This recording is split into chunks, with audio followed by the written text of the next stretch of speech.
আসসালামু আলাইকুম তোমাদের সবাইকে স্বাগতম আরেকটা ক্লাসে। আজকে আমরা ক্লিফস টোফেল বইয়ের সাবজেক্ট ভার্ব এগ্রিমেন্ট থেকে আমরা আমাদের আজকের ডিসকাশনটা শুরু করব, আজকের পড়াটা স্টার্ট করব।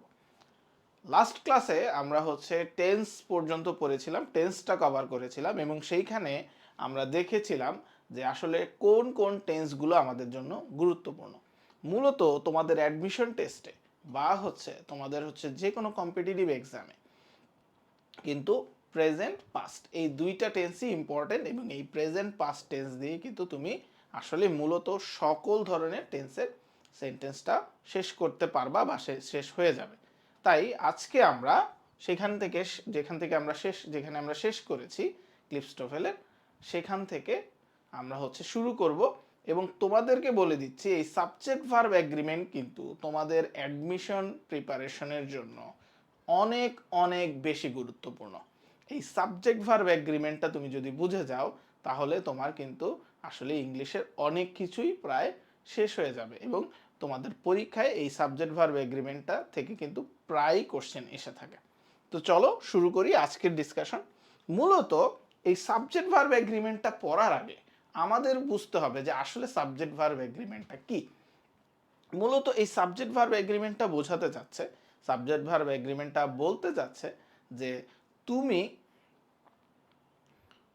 তুমি সাবজেক্টের সাথে ভার্বকে এগ্রি করাতে পারতেছো কিনা। দ্যাট মিনস সাবজেক্টটা যে নাম্বারে থাকবে ভার্বটা সেই নাম্বারে আছে কিনা। যদি সাবজেক্ট সিঙ্গুলার হয় তাহলে ভার্বটাও সিঙ্গুলার হবে, যদি সাবজেক্ট প্লুরাল হয় তাহলে ভার্বটাও প্লুরাল বসবে। এটাই মূলত সাবজেক্ট ভার্ব এগ্রিমেন্ট। তবে বিভিন্ন মডিফায়ার ইউজ করাতে অনেক সময় দেখা যায় সাবজেক্ট থেকে ভার্বটা অনেক দূরে। যখন আমাদের সাবজেক্ট আর ভার্বকে বের করা বা আইডেন্টিফাই করাটা প্রবলেম হয়ে যায়, তখনই আমরা এই সাবজেক্ট ভার্ব এগ্রিমেন্টের ভুলটা করে থাকি। এই কারণেই আমাদের এই সাবজেক্ট ভার্ব এগ্রিমেন্টটা খুব ভালো মতো বুঝতে হবে এবং একটা ক্লাসেই যাতে আমাদের সাবজেক্ট ভার্ব এগ্রিমেন্টটা শেষ হয়ে যাবে, একটা ক্লাসের করলেই কিন্তু যাতে করে আমাদের এই সাবজেক্ট ভার্ব এগ্রিমেন্ট নিয়ে আর কোনো মাথা কামানো না লাগে। ওকে, তাহলে চলো শুরু করি। এখানে প্রথম লাইনটাই যেটা বলতেছে, remember that subject and verb in a sentence must agree in person and number। তার মানে তোমাকে মনে রাখতে বলা হয়েছে যে কোনো একটা সেন্টেন্সে সাবজেক্ট আর ভার্ব অবশ্যই সেম, মানে মাস্ট এগ্রি, অবশ্যই এগ্রি করতে হবে তাদের পার্সন আর নাম্বারের উপর।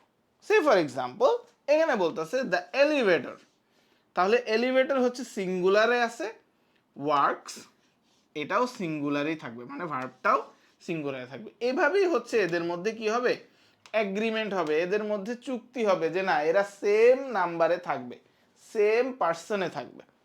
আবার দেখো যদি বলি দি এলিভেটরস ওয়ার্ক ভেরি ওয়েল, ওকে, এলিভেটরস ওয়ার্ক ভেরি ওয়েল। এখন এটা তো খুবই সহজ, যদি প্লুরাল থাকে তাহলে প্লুরাল বসাবো, যদি সিঙ্গুলার থাকে তাহলে সিঙ্গুলার বসাবো। মূলত সমস্যাটা হয় কোথায় আমাদের, মূলত আমাদের সমস্যাটা হয় এখানে, subject separated from the verb, সাবজেক্টটা ভার্ব থেকে সেপারেট করা হয়। তো যখনই দেখবা যে সাবজেক্ট থেকে ভার্ব কিভাবে সেপারেট করা হয়, সেটা মডিফায়ার দিয়ে।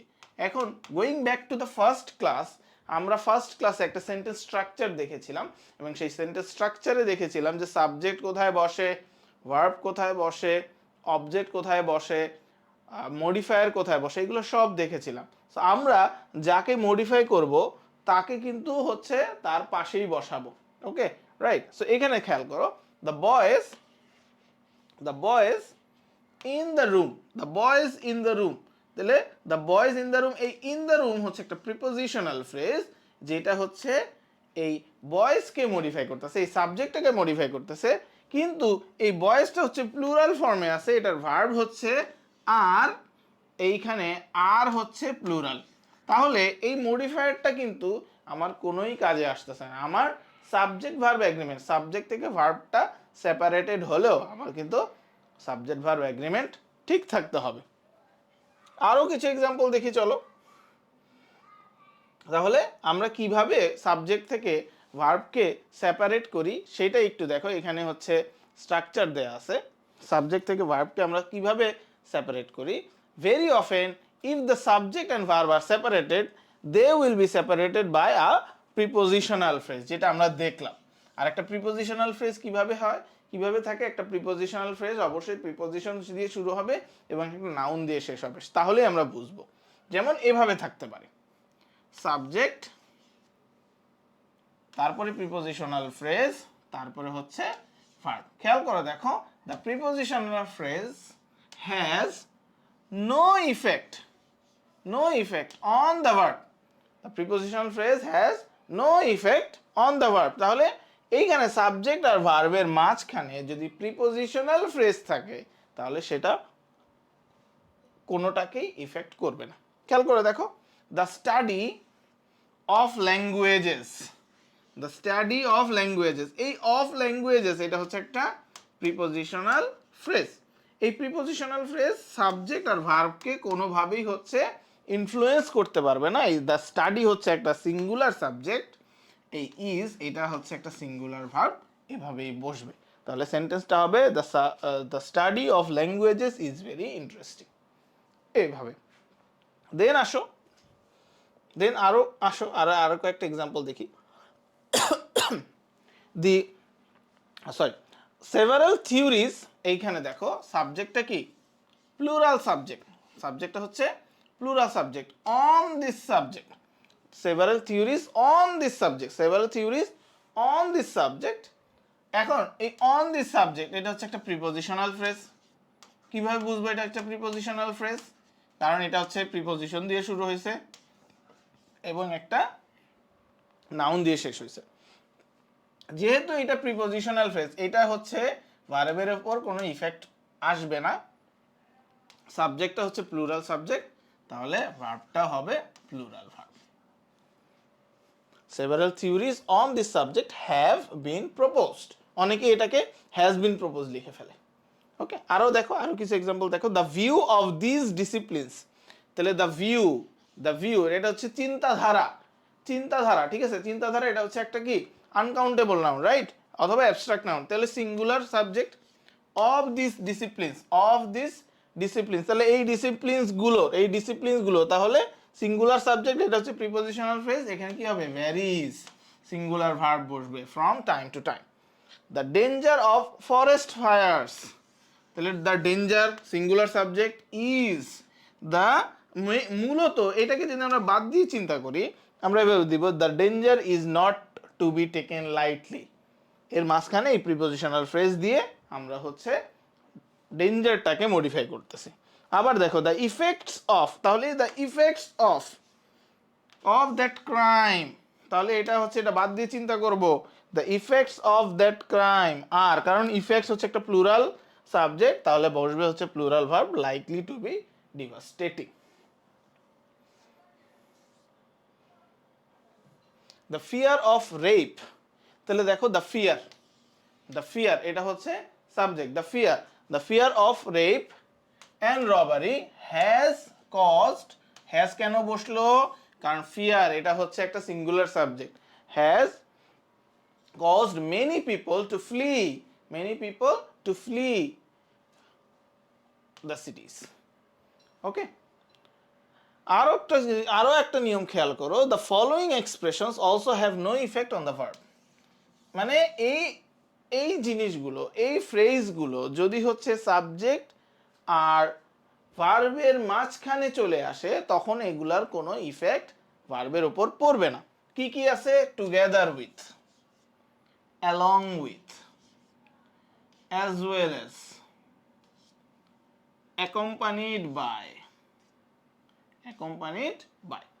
এই অ্যাকম্পানিড বাই, এগুলো যদি সে সাবজেক্ট আর ভার্বের মাঝখানে কোনোভাবে চলে আসে তখন সেটার কোনো ইফেক্ট থাকবে না। খেয়াল করে দেখো, the actress along with her manager, তাহলে এই যে অ্যালং উইথ হার ম্যানেজার যেই থাকুক না কেন, এই দ্য সাবজেক্টের সাথে ভার্বের and some of the friends আরও কিছু অ্যাড করছে, ভার্বটা কোথায়, ইজ, তাহলে the actress is going to a party tonight, এইটা যে কথা অ্যালং উইথ দিয়ে লেখাটা একই কথা, কারণ হচ্ছে এগুলোর কোনো ইফেক্ট ভার্বের উপর থাকবে না।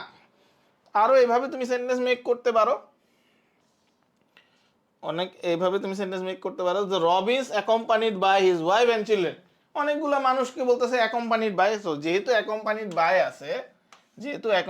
বাই আছে সেহেতু এগুলোর ইফেক্ট ভার্বের উপর পড়বে না। এখানে দা মিস্টার রবিনসের কথাই বলতেছে ইজ অ্যারাইভিং টুনাইট। এখন একটা কথা বলি তোমাদেরকে, অনেকেই হচ্ছে তোমরা চিন্তা করো যে ভাইয়া আমি হচ্ছে গ্রামার রুলস গুলো মনে থাকে না, গ্রামার কিভাবে কোপ আপ করবো, অনেক চেষ্টা করছি এসএসসির পর থেকে গ্রামার রুলস গুলো মেমোরাইজ করার চেষ্টা করতেছি, তারপরও হচ্ছে রুলস গুলো হচ্ছে মাথায় থাকে না বা হচ্ছে ভুলে যাই বারবার। দেখো তুমি যদি হচ্ছে রুলস গুলো বারবার মেমোরাইজ করো, বারবার মুখস্থ করো, না বুঝে তুমি যদি মুখস্থ করার চেষ্টা করো বা বুঝে তুমি যদি মুখস্থ করার চেষ্টা করো, তাহলে কিন্তু এগুলো মাথায় থাকবে না। এই গ্রামার রুলস গুলো কিন্তু সূত্রের মতো, তুমি যত বেশি এটার ব্যবহার করবা তত বেশি এটা তোমার হচ্ছে মাথার মধ্যে থাকবে এবং চর্চার মধ্যে থাকবে। তো আমরা যেই ভুলটা করি সেটা হচ্ছে যে ধরো সে ফর এক্সাম্পল তুমি হচ্ছে একটা ম্যাথ করতেছো, এই ম্যাথের মধ্যে হচ্ছে সূত্র কাজে লাগাচ্ছ, সো তুমি যত বেশি ওই ম্যাথটা করতেছো ওই সূত্রটা কিন্তু তত বেশি তোমার কাছে আয়ত্ত হচ্ছে এবং এই সূত্র দিয়েই তুমি কিন্তু কি ম্যাথটা করতে পারতেছো। ঠিক ওরকমই একটা গ্রামার রুলস হচ্ছে সূত্রের মতো, এগুলো ব্যবহার করতে হবে। আমরা অঙ্কের ক্ষেত্রে সূত্রগুলো কি বারবার ম্যাথ করে ব্যবহার করি, কিন্তু ইংলিশ আসলেই তখন কিন্তু আমাদের হচ্ছে প্র্যাকটিসটা বা সেটার যে ব্যবহারটা সেই ব্যবহারটা আমরা করি না, যেই কারণেই আমরা ইংলিশে উইক হয়ে যাই। আমরা হচ্ছে ইংলিশ পড়ি না, ইংলিশ রিডিং পড়ি না, আমরা জাস্ট মনে করি যে না সূত্র পড়েই হচ্ছে আমরা পেরে যাব। আমরা হচ্ছে ভোক্যাবুলারিটাকে ব্যবহার করি না, আমরা যেই ভোক্যাবুলারিগুলো শিখি সেই ভোক্যাবুলারিগুলোকে হচ্ছে ইউজ করি না। দেন আমরা হচ্ছে স্পিকিং করি না, আমরা হচ্ছে ইংলিশটাকে ব্যবহার করার চেষ্টা করি না। এই কারণেই কিন্তু দেখা যায় হচ্ছে আমাদের গ্রামার পারার সত্ত্বেও আমরা হচ্ছে ইংলিশটাতে অত বেশি ভালো বা দক্ষতা অর্জন করতে পারি না। আমাদের ইংলিশ গ্রামার পড়ার পাশাপাশি ভোকাবুলারি পড়ার পাশাপাশি আমাদের কিন্তু ইংলিশ রিডিং করতে হবে, ইংলিশ লিসেনিং করতে হবে, ইংলিশ স্পিকিং করতে হবে, হ্যাঁ, ইংলিশ রাইটিং করতে হবে। তাহলেই যত বেশি তুমি চর্চা করবা দেখবা হচ্ছে নিউজ পেপার আর্টিকেল পড়বা, কোনো হচ্ছে ইংলিশ উপন্যাসগুলো পড়বা, এগুলো পড়লে দেখা যাবে তোমার ইংলিশটা চর্চার মধ্যে থাকবে এবং এই সূত্রগুলো এই রুলসগুলো তোমার মনে থাকবে। এখন তুমি এই রুলসটা পড়লা যে অ্যাকম্পানিড বাই এর সাথে যা কিছু আছে সেগুলো হচ্ছে ভার্বের উপর ইফেক্ট পড়বে না, কিন্তু পরীক্ষায় এমনভাবে অ্যাকম্পানিড বাই দিয়ে দিল তোমার মাথায় এই রুলসটা মনেই আসতেছে না। তাহলে কিভাবে মনে আসবে? তুমি অবশ্যই এই যে accompanied by, together with, along with, as well as, এগুলা দিয়ে তোমার নিজে সেন্টেন্স তৈরি করবা। কিভাবে নিজে সেন্টেন্স তৈরি করবা, তাহলে দেখবা ওইটা তোমার মাথায় বেশি দিন স্থায়ী হবে এবং সেটা ব্যবহারটা ভালো হবে। ওকে, চলে আসতেছি পরবর্তীতে। If the conjunction and is used instead of one of these plural verb would then be plural. Sorry, this phrase কি বলতেছে, if the conjunction and is used instead of one of these phrases, তার মানে এই ফ্রেজগুলোর জায়গায়, এই ফ্রেজগুলো together with, along with, as well as, accompanied by, এগুলোর পরিবর্তে যদি আমরা অ্যান্ড ব্যবহার করি তাহলেই কিন্তু ভার্বটা প্লুরাল হয়ে যাবে। যেমন দেখো দি অ্যাক্ট্রেস অ্যান্ড দ্য ম্যানেজার, তাহলে দি অ্যাক্ট্রেস অ্যান্ড দিয়ে আছে, অ্যান্ড দ্য ম্যানেজার আছে, তার মানে দুইজনই যাচ্ছে are going to a party tonight. Okay, clear? আশা করি তোমরা সাবজেক্ট ভার্ব এগ্রিমেন্টটা বুঝতে পারছো। একদম শুরু থেকে বলতেছি, যারা হচ্ছে অ্যাডমিশনে একদম জিরো থেকে একদম প্রো লেভেলে যেতে চাও, এই সাবজেক্ট ভার্ব এগ্রিমেন্ট তোমার কিন্তু অনেক বেশি কাজে দিবে। সো এইটা শেষ করে ফেলো আজকেই। চলো আমরা হচ্ছে এক্সারসাইজটা দিয়ে দেই। এখানে একটা এক্সারসাইজ আছে, তোমরা যারা এই ক্লাসটা করবা অবশ্যই কমেন্টে তোমরা হচ্ছে এই এক্সারসাইজের অ্যান্সারগুলো দিয়ে দিবা। আমরা নেক্সট ক্লাসে এই এক্সারসাইজের অ্যান্সারগুলো দিয়েই হচ্ছে আমাদের নেক্সট ক্লাসটা স্টার্ট করব। সবাই ভালো থাকো, সুস্থ থাকো, সবার সাথে দেখা হবে ইনশাআল্লাহ পরবর্তী ক্লাসে। আল্লাহ হাফেজ।